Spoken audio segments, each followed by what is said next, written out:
السلام عليكم ورحمة الله تعالى وبركاته. ودنبالكيني لباد دنبالدينا نفتعضنا حقله. دنبالكاني wuxuu ku saabsan yahay fimaadka maskaxda iyo ramadaanka. Ramadaanku waa xilli Ilaahay subxaanahu wa tacaala uu barakeeyey oo tababar nafsadeed, mid maskaxeed, mid iimaaneed iyo mid jireed baa aynu ku jirno. waa bil xurmo leh oo Ilaahay subxaanahu wa tacaala inaga doonayo inaynu samayno dadaal dheeraada oo aynaan samayn jirin bilihii kale ee ina soo dhaafay ama 12 bilood kale ee sanadka. qof waliba bishan wuxuu ku foogan yahay sidii xidhiidhka isaga iyo Ilaahay subxaanahu wa tacaala kala dhaxeeya uu u xoojin lahaa, u adkayn lahaa ee tallaabooyin waxa weeyaan laaban uu ugu qaadi lahaa xagga Ilaahay. ha noqoto inuu salaadiisa badiyo, inuu istighfaartiisa badiyo, in uu dadka uu caawinayo muslimiinta ah ama ehelkiisa ah uu badiyo oo laabo quraan akhriskiisu inuu bato, in isku xidhnaanshiyaha iyo isu dabacsanaanta iyo isu raxmadda isaga iyo muslimiinta kala dhaxaysa uu badiyo oo ballaadhiyo.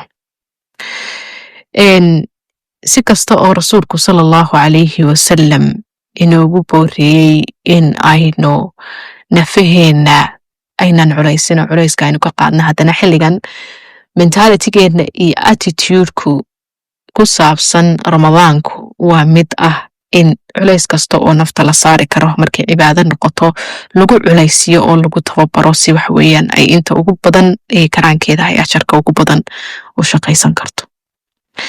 waa bil jidhkeena iyo maskaxdeena iyo ruuxdeenu kulli ay ku jiraan tababar xoog badan. waxa isbedelaya qaabkeenu seexanayno, waxa isbedelaya qaabkeenu wax cunayno, waxa isbedelaya qaabkeenu hadlayno, waxa isbedelaya qaabka aynu ula tacaamulayno dadka. sidaasay tahay ramadaanta ka hor intayna ramadaantu soo gelin qof walba xaal bay ramadaantu ugu bilaatay. mid xanuunsan, mid waalidkii dhintay, mid ninkii furay, mid waxa weeyaan xaaskii ka tagtay, mid ilmo ka dhintay, mid soo tahriibay oo dal uu qariibku yahay jooga ama kaam ku jira, ama waxa weeyaan dad iyo ummad iyo af iyo system uuna garanaynin dhex fadhiya, mid arday ah oo ehelkiisii iyo dadkiisii kasoo fogaaday, mid cilaaqad iyo xidhiidh ka burburay oo waxa weeyaan weli qalbigiisii jurxigii iyo xanuunkii uu ku sii yaallo, mid ilma loo isgareeyey, mid uurka ku cusub yahay oo imika nuur yeelatay, mid shaqadii weyday, mid gurigii laga saaray, qof homelessness hayo. yacni qof kasta oo adduunyadan dul taagan oo muslima oo maalinka maanta bishaasi ay u bilatay xaalad bay ugu bilatay. xaaladda ay ugu bilatay waxay ka gooni yeelaysaa bishan bilihii hore ee qofkani isagoo xaaladan imika ku jiro xaalad ka gedisan ku jiray uu soomi jiray. sida xaaladahaas kala duwan ay bini aadamku u marayaan ee bishaasi ay ugu dhalatay si leeg ayaa dad fara badan oo caafimaad qabay bilihii hore ee lasoo dhaafay bishan iyagoon caafimaad qabin ay u bilatay. caafimaad markaynu ka hadalno inta ugu badan maskaxdeena waxaa kusoo degdega caafimaadka jidhka. dadyo fara badan oo bulshadeena ka midii waxay la dhiilgaraynayaan ama ay la tacaamulayaan caafimaadka maskaxdooda oo waxa weeyaan hooseeya ama caafimaad darro kasoo haleeshay xagga maskaxda. sida caafimaadka jidhku uu u leeyahay waxa la yidhaaho cudurdaar uu u leeyahay oo u leeyahay shuruuc iyo sharci ay diintu ka soo dejisay, uu u leeyahay approach iyo qaab ay tahay in loola dhaqmo markay noqoto cibaadaadkan, ayuu u leeyahay qofku in yani waxa ugu yar ay tahay inuu ku baraarugsanaado inuu leeyahay xaq nafsi ah oo ay tahay inuu ka warhayo kolka caafimaad darradu ay ka soo haleesho maskaxdiisa. إلهي سبحانه وتعالى وحليه شهر رمضان الذي أنزل فيه القرآن هدى للناس وبينات من الهدى والفرقان فمن شهد منكم الشهر فليصم ومن كان مريضا أو على سفر فعدة من أيام أخر يريد الله بكم اليسر ولا يريد بكم العسر ولتكملوا العدة ولتكبروا الله على ما هداكم. شهر رمضان الذي أنزل فيه القرآن هدى للناس وبينات من الهدى والفرقان فمن شهد منكم الشهر. مقصد كيغو وآية دينتي داس قفكي بشاني وبراتو فليصم حصوم إلهي رحمتيسي وناقيسي فضلكيسي وينيديسي شرفتيسي وحليهي كان مريضا قفكي نبكا وعلى سفر أكين سفر كجرا فعدة من أيام أخرى مع المكرو ترسانيا معناها wuxuu haystaa fasax ah qofku hadduu xanuunsanayo inuuna soomin oo dabeetana dib uu kasoo qalleeyo. faman kaana mariidan waxaa soo hoosgalaysa maaha keliya inuu qofku u xanuunsanayo jidh ahaan oo la arko in calooshu xanuunayso ama madaxuu xanuunayo ama mindhicirka laga hayo ama lafi ay jaban tahay oo xanuun uu soomi waayey oo physically la arko looga daayay soomkaas oo ilaahay u fududeeyey. waxaa soo hoosgalaysa inuu qofku maskaxiyan u xanuunsanayo. haddii uu ruuxu xanuunka dhimirka ama maskaxda ka soo haleelay la noolaa ramadaanka ka hor oo ramadaanno hore uu la socday xaalkiisa waa inuu ku baraarugsan yahay waxa ay tahay cariyayaashiisu. inkasta oo baaritaanadan xiliyadan dambe la sameeyo culimada psychologiga ee muslimiinta ahi ay ka faalloodaan in dadyowga la baadho ee la tacaalaya xanuunada dhimirka ama maskaxda lagu arko inuu hoos u dhaco stresskoodii iyo depressionkoodii iyo walbahaarkoodii oo xaaladoodu ay soo wanaagsanaato ayaa waxay kaloo sheegaan in qaybo fara badan oo dadka muslimiinta ka mid ahi ay xaaladooda caafimaad maskaxeed ay ka sii darto xilliga ramadaanka. waxaa loo nisbeeyaa ama arrinkaas sababtiisa laga dhigaa isbedeladan degdega ah ee qofka kusoo kordhaya markay ramadaanka noqoto. waxaan uga jeedaa qaabkii uu qofku wuxuu cuni jiray qaab ka duwan buu wuxuu cunayaa ramadaanka. waqtiyo dheer buu qofku soomeeyahay. allahuma salli calaa sayidina muxamed hurdadiisii baa khalal gelaya. cunto doorashadiisii baa laga yaabaa in khalal soo galo. oo haddii 3 waqti uu wax cunayay oo 2 jeer uu cunto caataa cunayay oo aan wax badan ku taraynin jirkiisa duxa gelinaynin ka waran hadduu hal mar wax cuno oo markaana uu cunto aan naf badan lahayn cuno jirkiisa geliyo kala dhantaal baa ku imanaya habsami shaqaynta jirkiisa iyo dheecaamada maskaxdiisa intaba. hurdadiisan khalalku ku yimi ee laga yaabo isagoo qofku og in caafimaadka maskaxdiisu khalal ku jiro ama uu la tacaalaya xaaladiisa maskaxeed hadduu u dhaqmo sida dadka kale ee waxa weeyaan aan la tacaalin xaaladda isagu markaa la tacaalayo soo jeedo intay soo jeediyaan wax u noqsaday wax u cunayaan u dhaqmo siday u dhaqmayaan naftiisii wuxuu gelinayaa khatar buu naftiisii gelinayaa. faatulquu biaydiikum ila tahluka ayuu ilaahay subxaana watacaala leeyahay nafihiina ha halaagina. dadyowga ku nool dalalkan qurbaha ee majoritiga ay ka yihiin dadkaan muslimiinta ahayn ama ku nool meelo ay ku yar yihiin dadka muslimiinta ahi oo ay minority ka yihiin shaqadoodii iyo waajibaadkii bulsheed ee laga rabay sidoodii bay tahay ama soomanow ama ha soomanaanin. cid shaqo kaa kala dhimaysa ama lasoo qofkan uu sooman yahay ama waxa weeyaan ka yareeya ama fasaxa la siiyo ama waqtiyadii waqti ka kooban ha shaqeeyo ama gurigaba ha ku shaqeeyo ama environment looma diyaariyo waxa weeyaan la shaqaynaya xaaladda nafsiyeed ee uu ku jiro. taasina waxay carisaa qofka caafimaadka maskaxdiisu in uu hoos u sii dhaco hadduu already markii horeba la dhiil garaynaya xaalad caafimaad oo hooseysa oo hooseysa.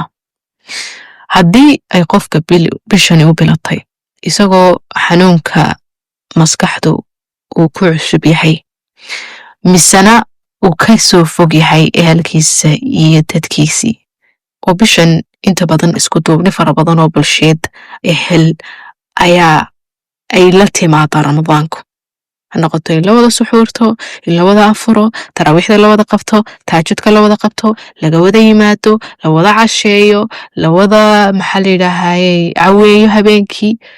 haddii all of a sudden qofkan isagoo dal kala joogo keli ku joogaa maartaynimo ha u tago ama hawlo kale ha u tago iyo dhoofe ay bishaasi u bilato waxay ku noqonaysaa struggle iyo culays. hadday usii dheertahay inuu masaajidka xaafadiisa ugu dhowi uu waxweeyaan intaasoo mayl yahay una tegi kareen, usii dheertahay inuuna fahmaynin dadka masaajidka jooga iyo luuqadii ku hadlaan iyo qaabkooda iyo bulshada meeshaas ku xidhan isagu ku dareemaya inuu od yahay ama uu ka dhex muuqdo una fahmayn, waa culays kale. haddii meeshuu joogo kaamka ama hoteelka ama dhakhtarka ama wherever meeshuu ku xariisan yahay dad muslimiin ayna joogin xilliga wax la cunayo iyo qaabka wax loo cunayo cuntada markaa mutawafirka ay laga heli karaa inay cunto xalaal ahayn, taasina waa culays kale. culayskaas iyo cidladaas iyo kelinimadaas iyo cunto xumadaas iyo stresskii kale ee already bishaasi ula bilatay iyaguna waxay qayb ka qaadanayaan inay qofka caafimaadkiisii maskaxeed ay waxyeelaan. kolka waxa muhiima horta inaynu isla fahamno markaad ruux muslina tahay mar waliba ilaahay subxaanahu wa tacaala wuxuu tixgelinayaa xaalada aad ku jirto. waxa naftaada iyo ruuxdaada iyo caafimaadka maskaxdaada waxyeelaya diintu way kaa fududaynaysaa oo way kaa yasirinaysaa. xaalad kasta oo aad ku jirtana islaamku qaabka aad u nooshahay inuu bilo oo qurxiyo oo culayska kaa fayda mooyaane wuxuu culaysku ugu darayo ama kugu kadeedaya haba yaraatee ma jirto. hadalkan waxaan u leeyahay si dadka la tacaalaya caafimaadka maskaxdoodu ayna isu saarin culays laaban oo markay arkaan iyagoo kaabadii ka dhacay oo aan u soomi karin sidii horey u soomi jireen, oon u seexan karin sidii horey u seexan jireen, oon u tukanayn sidii horey u tukan jireen, in aanay dembi laaba caloolyow iyo waxaweeyaan murug aanay isku sii furin ee ay raadsadaan caawimo diineed iyo mid caafimaad labadaba si ay naftooda iyo ruuxdooda iyo dareenkooda iyo badqabka caafimaadkooda intaba u badbaadiyaan oo qofkii isagoo cagihiisa ku taagan oo ilaahiisa subxaanahu wa tacaala uu ugu cibaadaysan karayo. haddii markaa aad la tacaalaysid caafimaadka dhimarkaaga bishan barakaysan ee Ramadaan, waxaa muhiima in u dhug lahaatid ama aad u fiirsatid waxyaabaha carinaya xaaladaada caafimaad. ma hurdo la'aanta? haddii ay hurdadu kugu yaray kuu keenayso in maskaxdaadu ay isla hadasho, inaad panic attacks yeelatid, inuu wadnuhu ku gariiro, inaad indhamadoobaatid, inaad wareertid, in aad quraankii akhriyi kari weydid, in aad salaadii tukan kari weydid, in aad digrii kari weydid, in aad awood jidheed lahaan kari weydid oo fatiig iyo daal xaddhaafi uu ku hayo, waajibku waxa weeyaan in aad xoogga saartid inaad hurdadaada hagaajisid, because hurdadaadu hadday hagaagto maalintaaduna way hagaagaysaa. marka waxaad ku daba darsamin oo haddaba ordin dadka taraawiixda qabanaya, haddaba dhiganee dadkabaa xidhataa is oran qof muslin oo wanaagsan ma tihid haddii aanad dadkaa la soo tukanine. waa inaad priority-ga siisaa in aad hurdo kugu filan heshido dhowrkaa saacadood ee ay dadku ku maqan yihiin taraawiixda aad adigu seexatid hurdo aad u qastiday.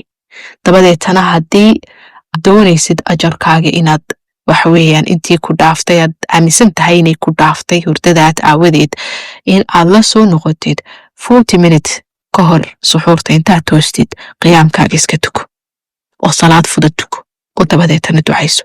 markaa cunto wax kugu taraysa oo duxlo jirkaaga qoynaysa.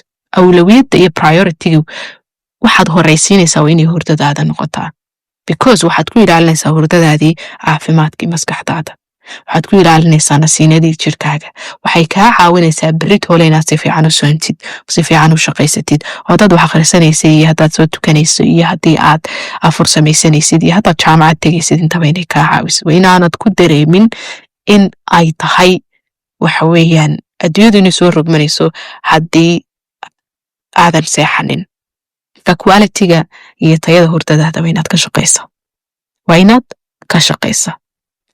haddii waxa ku carinayaa uu yahay waxa la yidhaaho dawadaada oo aad kan u liqayn sidii ay ahayd, waxa koobaad ee mas'uuliyadii ay kaa saaran tahay haddii aad dawo qaadatid in ramadaanku markay soo dhowdahay ama imikadanood codkayga maqlayso haddaad ku baraarugtay inaad dawadaadii aanad kala tashan dhakhtarka inaad dhakhtarkii kala tashatid oo dhakhtarkaagii aad u sharaxdid inta saacadood ee aad soomaysid iyo qaabka aad u soomaysid dabadeetana dawadaad qaadatay aad already xaaladaada maadaama la socday aad u bandhigtid sideen u qaatayo sax optionno fara badan baa jira optionnada waxaa ka mid ah kiniinka in lagaa bedelo oo kiniinno waxaa jira waqti qaata in ay soo daayaan duxdii dawada ay jirkaaga ku soo daayaan oo laga yaabo by the time ay duxdii dawada ku soo daayaan jirkaaga in xaaladaadu ayna wanaagsanayn dabeecadaadii ay xun tahay oo soncunaysid oo farta ku gaadhayso oo dabacaagii iyo waxqabsigaagii iyo energy levelskaagii oo dhani ay isbedeleen si adaba taasi ayna u dhicin waa inaad dhakhtarkaaga la tashatid oo dawadii uu kaaga bedelo ama kuugu bedelo mid si dhaqsaa dhiigga ula falgelaysa xilliyada aad dawada qaadanaysana uu dhakhtarku kaala taliyo jirkaaga ha gelinin khatar ha gelinin adigoo isleh ajarka baad shaqaysanaysaa dawadani faa'iido ma laha ajarkaagii meesha uu ka baxaya haddaad naftaadii khatar gelisid haddii waxaa ku carinayaa ay tahay inaad leedahay eating disorderka maxaan uga jeedaa dadka emotional eatingka sameeya ee marka xaaladoodu ay siya ka yar noqotaba waxa weeyaan xaddi cunto aan lahayn jirkooda ku gura haddaa tahay oo uga faa'iidaysanaysid ramadaanka ama naftaadu ay kuu sheegayso in xilliga afurta aad cunto badan cuntid dabadeetana naftaadii iyo jirkaagii aad waxyeeleynaysid maadaama cuntadii aad cunaysay tankeedii ka badisay ama eating disorderkaagii ay ramadaantu carisay waxaa muhiima inaad dhakhtarka la tashatid inaad xaaladaada u sheegtid inuu dhakhtarku siduu kula taliyo aad raacdid naftaada ha halaagin haddii aad tahay dadka eating disorderkooda uu yahayna naftooda soomiyaan oo aad fursad uga qaadanayso ama maskaxdaadii ay kuu sheegayso in aad naftaadii soomisid oo aanad waxba cunin waa inaad dhakhtarkaaga la tashataa waa inaad imaamka kuugu dhow fatwo weydiisataa waxaa laga yaabaa inaad soo hoos geshid dadka ay tahay inaanay ramadaanka soomin ramadaanku si kasta oo u yahay xilli barakaysan oo wanaagsan oo ay tahay qofka muslimka ahi inuu dadaalo waxaa jira dad fara badan oo struggle garaynaya oo kacaakufaya oo dhibaatoonaya haddii dad fara badan uu dhaqankooda bedelo dad fara badan dabeecadahooda bedelo dad fara badan noloshooda wanaajiyo dad fara badan oo kale waxa ay ramadaantu noqotaa mid carisa waxaa la yidhaaho caafimaadka dhimirkooda kolka qofka muslimka ahi waa inuu yahay qof waaciya soo jeeda xaaladiisa la socda dhakhtarkiisa la tashanaya imaamka masjidkiisa la tashanaya fatwad sax ah oo naftiisuna ay ku badbaadayso caafimaadkiisuna uu ku badbaadayo ilaahaysana ugu dhowaanayo waa inuu helaa waa inaanad naftaada culays saarin oo aanad halaagin oo maskaxdaada aanad u horseedin in ay xaalkeedu uu sii liito haddii aad tahay dadka social anxiety-ga leh ramadaantu dadka waa la casuumaa guryaha la isugu yimaadaa cuntooyin badan baa la karsadaa qurbahana waa la wada afuraa masaajidada la tagaa community centerska la tagaa dad fara badan bay trigger garaysaa ama ay waxa la yidhaaho carisaa social anxiety-gooda daddexgalka social anxiety-ga ay ka qabaan dadka kuugu dhow ee jeceshahay xaaladaada la socda ee fahmaya oo sheego ka cudurdaar at the same time waa inaad hesho xaalad dhexdhexaada oo aad kaga badbaadinaysid naftaadu inay isolation iyo iskaliyeyn gasho ma ahaadaana in aanay overwhelming ku dareemin ama aanay ku baahin dadka kale badan ay dhexgalayso haddii aad arkaysid in xaaladda maskaxdaada iyo madaxaaga iyo fikradaha kugu soo dhacaya ay taban yihiin marka aad masaajidka tagto ama xilliyada aad tukanaysid oo aad isla hadal fara badan iyo negativity fara badan aad dareemaysid la tasho imaamkaaga iyo sheekha masjidkaaga ku tuko gurigaaga environment aad dareemaysid you're in control ku tuko. haddii dadka ku dhibaatoodo aad tahay waxa la yidhaaho uraha kala duwan.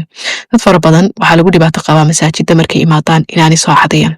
qaar kale iyagoo basashii ka urayso ayay imaadaan. qaar kale sharbaadkooda ma soo meydhaan. qaar kale dadkay ku qufacaan afka ma dabooshaan. marka dad fara badani waxay ku dhibaatoodaan masaajida inay tagaan. haddaad tahay dadkaa ku dhibaatoonaya masaajida inaad tagtid oo xaaladda maskaxdaada ay wax u dhimayso oo nafsadaada iyo cibaadadaada ay kala dhimayso, isku day inaad meel nadiif ah oo aanad ku dhibaatoonin aad ku tukato. hadaanad jamaca ka maarmaynin dhowr qof oo asxaabtaada oo nadiif ah ood og tahay nadaafadooda iyo caafimaadkooda guud, la tuko. si aanad keliya ugu noqonin xaaladda aad marayso, la hadal dadka bulshadaada aad isku dhowdihiin. iga warhaya dheh, xaalkayga ka warhaya dheh. haddii guri aad keligaa degan tahay, jaarkaaga ku xidhnow, la falgal intaad karaysid si ay kaaga warhayaan. in case aad afurada samaysan kari weydid ama xaaladaadu ay qirqir gasho, si ay kugu imaadaan, cunto kugu keenaan, aad isku raacdaan, aad isgacan qabataan. goolasha aad dhiganaysid ramadaanka yayna noqon goolal aad cid kale kaga dayatay, ha noqdaan goolal iyo yoolal adiga kuu shaqaynaya. saaxiibkaayo caafimaad qaba oo waqti badan haysta oo xaalkiisu uu hagaagsan yahay oo maskaxdiisu waxa weeyaan aan la struggle garanaysid, adigu la struggle garanaysid, hadduu 3 jeer ramadaanka quraanka dhameeyo, adigu isaga goolkiisa iyo yoolkiisa kala hadhiganine, waxaad samaysataa in yaroo aad adigu akhri karaysid. yuriidu allahu bikum al-yusra walaa yuriidu bikum al-usra. ilaahay fudayd buu idinla doonayaa, culaysad lama doonayo. ilaahay idinka yeedeed lama doonayo. ilaahay idin karbaashayda lama doonayo. ilaahayna caafimaadka dhimirkiinu kala dhinmayda lama doonayo. kolka yoolkaad dhiganaysaa waa inuu yool realistic oo macquul ah ood adigu samayn karayso uu noqdaa. lama eegayo xaddiga inta shay aad samayso, waxaa la eegayaa waxa la yidhaaho qualityga iyo tayada. rubba imise qof baa 3 iyo 4 jeer kitaabka dhinaca uga baxay isagoon hal aayad ku duxin. laga yaaba halka qofka hal mar khatmad sameynaya aayad walba dul istaagaya dhadhansanaya inuu 150 jeer iyo malaayiin jeer ka ajar badan yahay. marka goolasha aad dhiganaysaa wayna noqdaan goolal realistic ah. hadduu dhakhtarkaagu kugula taliyo inaadan soomi karin xaaladaada maskaxeed aawadeed, talada dhakhtarkaaga qaado, talada imaamkaaga qaado.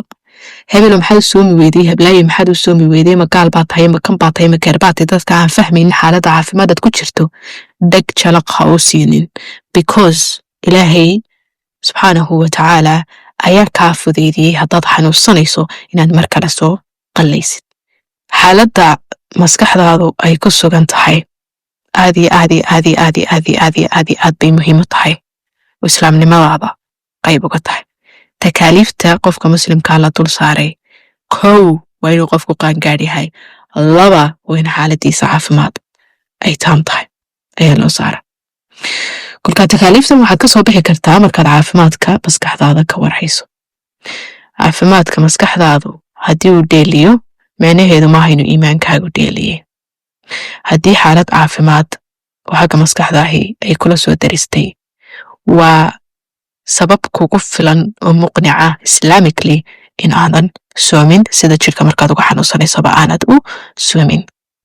la soco xaaladda maskaxdaada, la soco cariyayaashaada, la soco afkaarta kugu soo dhacaysa. naftaadan cid kaa taqaano kaaga warhaysaa ma jirto. adaa go'aamin karaya. sheekhaagaad la tashanaysaa, dhakhtarkaagaad la tashanaysaa, kabacdi baad go'aaminaysaa inaad soomi karto iyo inaadan soomi karin. haddii dhakhtarku kugula taliyo, imaamku kugula taliyo inaanad soomi karin, dawadaada aad qaadatana maaha inaad luus garaysay ama aad ku khasaariday ramadaankan. qaabab kale ayaad ilaahay ugu dhowaan karaysaa. quraan akhriskii baad ugu dhowaan karaysaa, sadaqa bixintii baad ugu dhowaan karaysaa, caawimadii ehelkaaga iyo hooyada iyo walaalaha baad ugu dhowaan karaysaa. ilaahay subxaanahu watacaala salaad aad u soo jeedo khushuuc leh oo aad tukato ayaad waxaa la yidhaaho ilaahay ugu dhowaan karaysaa.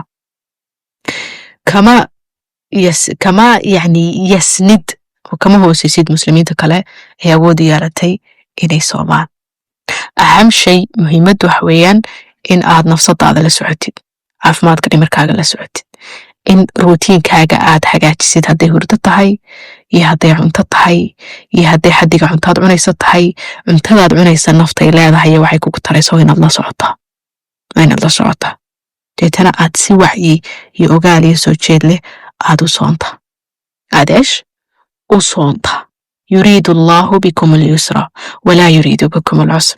إلهي فضيد ويدي لدونيا عليس إيا كديد إيا كرباش إذا لما دونيو هايس كدب أردين دادك كلا يا أذيو سيداد سومي كرتا سيداد رمضان تادن مد عافماد قبتا وقد كان كرتا اسويدي مرة الواحد كنت عايزتها اللهم عني ولا تعن علي.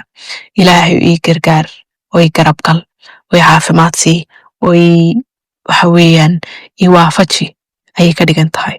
إلهي يو سببها آنن أسومي كرين يينيغا adkaanin caafimaadka darradu yeynayga adkaanin faham la'aantu yeynayga adkaanin aniga i garabsii xaaladaha iyo duruufaha rabbiyo hayga garabsiin bay ka dhigantay. allahumma acinni walaa tucin calaya waa ducada dhambaalkan. ilaahay caafimaadku ii ka sooma ha inaga dhiga naftooda ka warhaya. salaam.